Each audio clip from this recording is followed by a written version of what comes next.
Mr. Ambassador, there have been reports of a slowdown in the American airlift of arms to Israel. Are these reports true?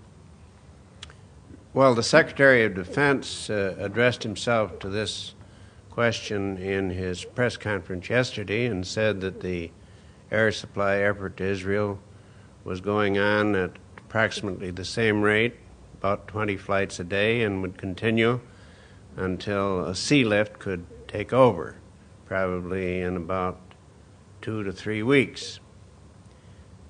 The U.S., he said, will keep sending supplies to maintain the balance of forces, and he also said that about 10,000 tons of equipment had been delivered to date. Would you say that now, with the Israelis having accepted the ceasefire proposed by the United States and the United Nations, would you say that there was something resembling an identity of views between Israel and the United States? Well, there are many respects in which they agree, and the United States has shown its interest in the preservation of the State of Israel. But from time to time, there will be differences. There have been in the past, and there will be again, undoubtedly. How about on the questions of negotiations, of everything like borders having to be determined by negotiations? This is the Israeli position. Is it also the American position?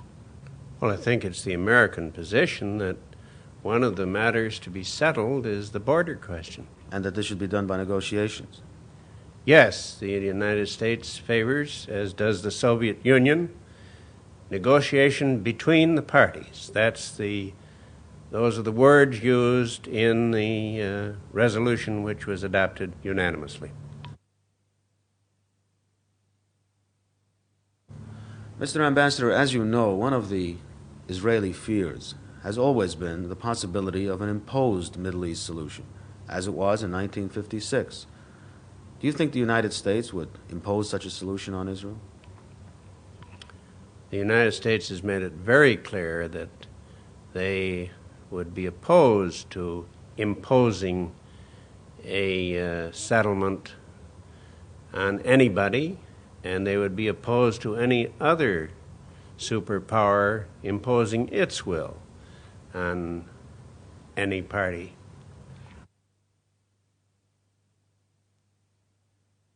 How do you see the chances for peace now? Are there chances for peace? I think there are, and the President addressed himself to that yesterday in his press conference and said that he felt that the chances for not just a ceasefire but for a permanent peace is the best that it has been in 20 years.